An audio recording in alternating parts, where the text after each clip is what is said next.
चलिए, इसी बीच बड़ी खबर आ रही है। पश्चिम बंगाल में बीजेपी नेताओं के ऊपर हमला हुआ है। बड़ी खबर आपको बता रहे हैं, पश्चिम बंगाल से यहां पर बीजेपी नेताओं पर जानलेवा हमला हुआ है। नगर काटा में बीजेपी नेता पर भीड़ ने अटैक कर दिया है। हमले में एमएलए शंकर घोष, सांसद खगेन मुर्मू घायल हो गए हैं। बड़ी खबर आपको बता रहे हैं, पश्चिम बंगाल में बीजेपी नेताओं पर जानलेवा हमला हुआ। बीजेपी नेताओं की गाड़ियों पर तोड़फोड़ की गई है। बाढ़ प्रभावितों की मदद के लिए बीजेपी नेता गए थे। इसी दौरान भीड़ ने उन पर हमला कर दिया। नगर काटा में बीजेपी नेता पर भीड़ ने अटैक कर दिया। इस हमले में एमएलए शंकर घोष, सांसद खगेन मुर्मू घायल हो गए हैं। चलिए, हमारे साथ इस खबर पर ज्यादा जानकारी के लिए बीजेपी प्रवक्ता नवीन हमारे साथ जुड़ गए हैं।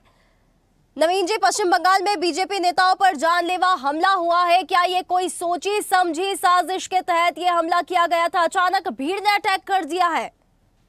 तो जो सरकारी प्रचालित तृणमूल सरकार के अंग हैं और इनको ये मालूम है कि इनकी एक बड़ी विफलता दार्जिलिंग, कलिम्पोंग, सिक्किम रूट के साथ साथ इनके जो है ब्रिज ये गिर गए हैं ऑलरेडी। ये लोग काफी ज्यादा उसमें हताहत भी हुई है, काफी संख्या में लोग भी मारे गए हैं।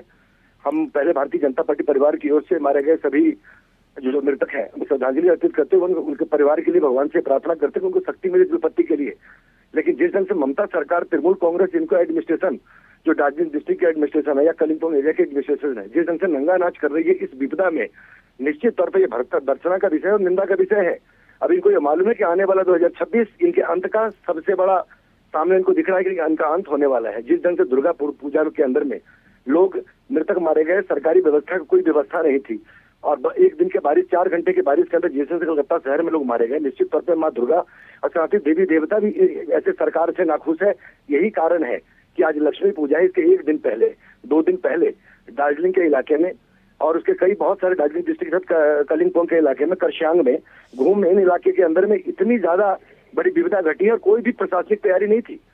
ममता बनर्जी को जहां अपने एसपी को, उस इलाके के जो एडमिनिस्ट्रेशन के लोग हैं, कलेक्टर को सस्पेंड करना चाहिए, चीफ सेक्रेटरी को कड़ी कार्रवाई करनी चाहिए, उस ढंग से न करके ये भीड़ में तृणमूल कांग्रेस के गुंडा वाहिनी और इनके जो पहाड़ों पे कुछ अलायंस पार्टीज है, इनके गुंडा वाहिनी को इन लोगों ने जिस ढंग से वहां पे भीड़ के अंदर में घुसा करके भारतीय जनता पार्टी के हमारे बड़े भाई आदरणीय खगेन मुर्मू जो दूसरी बार सांसद है, विधायक रहे हैं मालदा से, और शंकर घोष हमारे मित्र हैं और विधानसभा के मुख्य सचेतक हैं और सिलीगुड़ी से एमएलए हैं।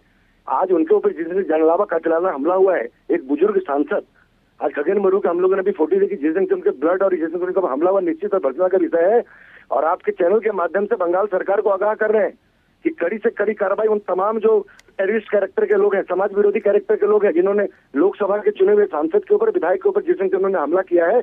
अगर ममता सरकार, उनके चीफ सेक्रेटरी, होम सेक्रेटरी ने, जिले के एसपी ने कड़ी कार्रवाई नहीं की तो उत्तर बंगाल के, चाहे वो दार्जिलिंग हो, चाहे वो कलिम्पोंग हो, चाहे वो करशियांग हो, चाहे वो मिरिक हो, इस इलाके में भारतीय जनता पार्टी एक मजबूत आंदोलन के रूप में आंदोलन तैयार करेगी और हम रोड पे उतरेंगे।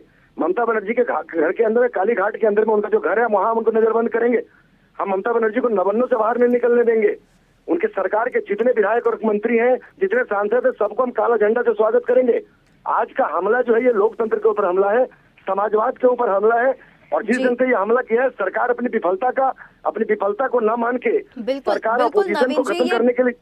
बिल्कुल नवीन जी, बहुत बड़ा सवाल खड़ा होता है कि जब यदि नेता बाढ़ प्रभावित लोगों से मुलाकात के लिए जा रहे थे तो भीड़ अचानक इतनी आक्रामक क्यों हो गई? प्रशासन की व्यवस्था क्यों नहीं थी? आप इसमें सत्ताधारी दल के कार्यकर्ताओं की भूमिका को आप कैसे देखते हैं? इसमें ये बड़ा हमला है, बड़े सवाल खड़े होते हैं। राखी जी, सरकारी पार्टी के जो भी कार्यकर्ता हैं, ये तमाम गुंडा वाहिनी के लोग हैं।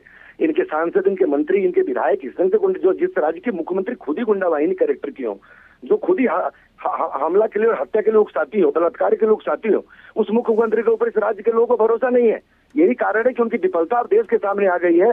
दार्जिलिंग हो, चाहे कलिम्पोंग हो, चाहे वो मिरिक हो, इस इलाके में जिस दिन से हादसे हुए एक बड़ी संख्या में लोग मारे गए हैं अपनी नाकामी को छुपाने के लिए मुख्यमंत्री के आदेश पे, इनके पार्टी के नेताओं के आदेश पे। और दार्जिलिंग इलाके में जो गुंडा वाहिनी के लोग हैं, जो गुंडा कैरेक्टर के तृणमूल के कार्यकर्ता हैं, इन लोगों ने सोची समझी साजिश के तहत शंकर घोष जी के ऊपर में और मुर्मू जी के ऊपर कातिलाना हमला किया है।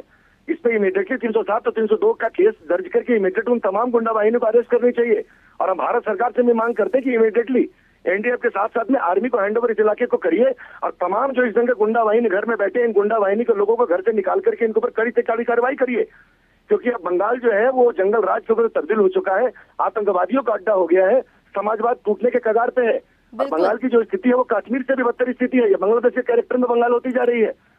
तो इस उत्तर बंगाल के इन पहाड़ के इलाके में जो शांत प्रिय जगह रहा है, धार्मिक जगह रहा है, इस पहाड़ी इलाका को अशांत करने की जो ममता बनर्जी उनकी सरकार की जो पहल है, इस पर कड़ी से कड़ी कार्रवाई राज्य के डीजीपी, हम लोग को कोई विश्वास नहीं कि राजीव कुमार कोई कार्रवाई कर पाएंगे। राज्य के चीफ सेक्रेटरी मनोज पंत पे हम लोग को विश्वास कि सब ये दोनों के दोनों पदलोलुपता के शिकार हैं। ये ममता बनर्जी के चमचे के रूप में काम कर रहे हैं। एसपी उस इलाके के डीआईजी और नॉर्थ बंगाल के आईजी को इमीडिएटली इनके ऊपर कार्रवाई करनी चाहिए। पहाड़ एक शांत जगह है, लोग अच्छे हैं, चाहे वो दार्जिलिंग कलिंगपंग में अच्छे लोग हैं, शांत प्रिय लोग हैं, अपने काम में विश्वास रखते हैं, इतने अच्छे लोग हैं यहाँ के। लेकिन जिस ढंग से उस भीड़ के अंदर में तृणमूल कांग्रेस की गुंडा वाहिनी को घुसा करके हमला किया गया, बिल्कुल नवीन जी, ये किस प्रकार से पश्चिम बंगाल में हालात है जीता जागता, इसका नमूना हमें देखने के लिए मिला है। कल भी जो घटना हुई वो भी काफी दुखद थी और आज भी इस प्रकार से बीजेपी नेताओं पर हमला बहुत ही दुखद घटना है, इस पर जरूर कार्रवाई होनी चाहिए। तो फिलहाल धन्यवाद आपका। तो देखिए, बाढ़ प्रभावित लोगों से जब मिलने के लिए एमएलए और सांसद गए थे, इस दौरान भीड़ ने उन पर अचानक हमला कर दिया और वे घायल हो गए। ताज़ा खबरों के लिए लाइक, फॉलो और यूट्यूब पर सब्सक्राइब कर बेल आइकन दबाएं। साथ ही हर अपडेट के लिए विजिट करें स्वदेशलाइव.com।